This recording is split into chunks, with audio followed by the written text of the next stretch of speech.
Can you talk a little bit more, expand on your writing process, going out and then coming back, and how do you really capture that if you're coming back to your computer? The disconnect I talked about. Part of it involves photography for me because I do a lot of photography for my books, and I try and when I'm out there, I try and capture everything, even if it's a bad angled shot or ugly or whatever, because that's my memory, and that will help me out. And it helps me out with the visuals, but one of the things I have to really concentrate on are the other senses when I'm out there, so when I come back, I can write from all senses and not just, here's what you see. In other words, I can tell, here's what you hear when you're out here. When you're in Big Bend National Park hiking in the mountains and they're in spring, you will hear so much bird noise, you won't know what to do. It's an incredible symphony there.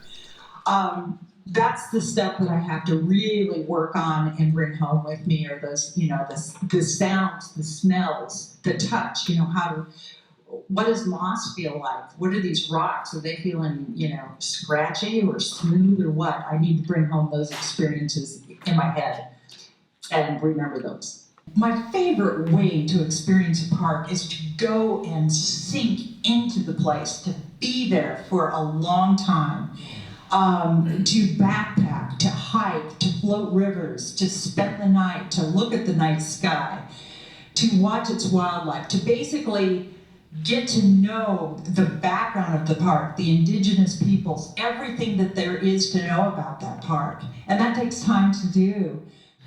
The experience, no matter what it is, speaks to me inside and it sends me home. I like to call it brain laundry. It cleans my brain out a little bit. So I go home and I feel better about myself and about life and everything else around it. And one of the things that I have to tell you about my hiking hero, it's a guy I met one time. And to me, it says that going out into the national parks is for everyone to go do, for everyone to experience. I met this guy up on top of Swift Current Lookout in Glacier National Park. He and his wife hiked up 8 miles to get to the park, so it's a 16-mile round-trip hike, 4,500 feet in elevation gain. And usually from us, it's an 8 or 9 hour round-trip hike to get there. So I'm sitting up top in this lookout with my friends, and here comes this couple, and the gentleman is, they're both walking with poles. Gentleman's struggling a little bit, and I'm kind of thinking, what's going on here? So I'm just kind of keeping my eye on them. And they came and sat down on the steps of the lookout next to us, and we chatted. Well, it turns out this guy has cerebral palsy. And he and his wife used to hike everywhere all the time in the national parks. And when he got eventually to the point where he was really struggling with cerebral palsy, they had to figure out what they were going to do. And they decided as a team they were not going to give up hiking until he just couldn't do it anymore. So the way they did it is they just took tons of breaks, they went slow, they left at dawn and took headlamps and finished after dark. So the hike that would take everybody else 8 to 9 hours would take them 14 to 15 hours, but they would be there and they would do it.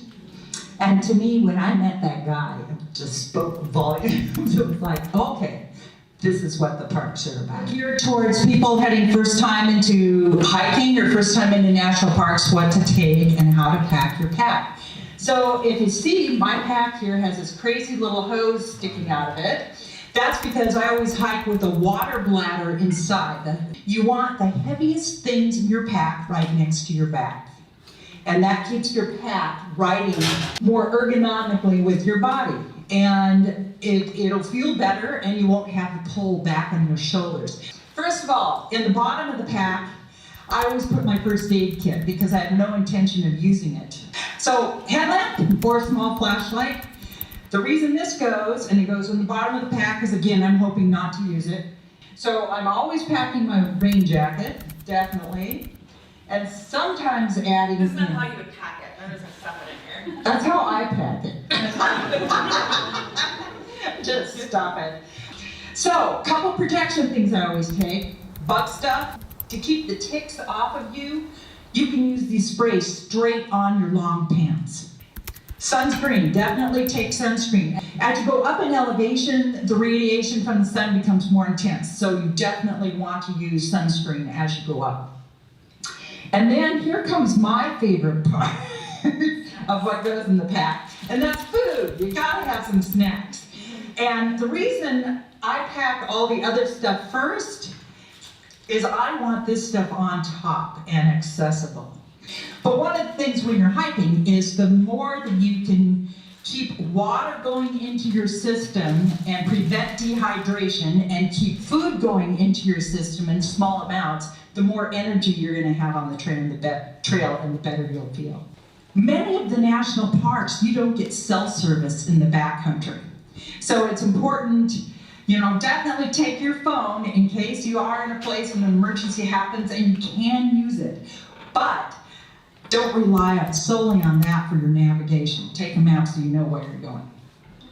We should let wildlife, when we're out there, have their space. And using binoculars is one of the easiest ways to get close-up viewing of, say, the face of a bison. You don't want to walk up close to those guys because they gore people.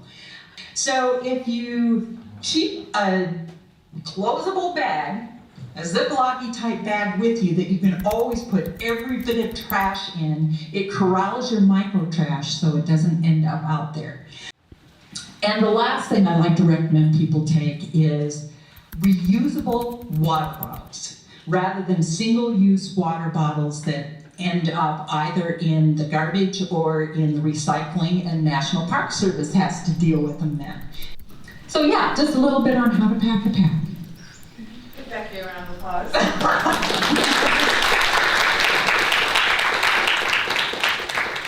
Another round of applause.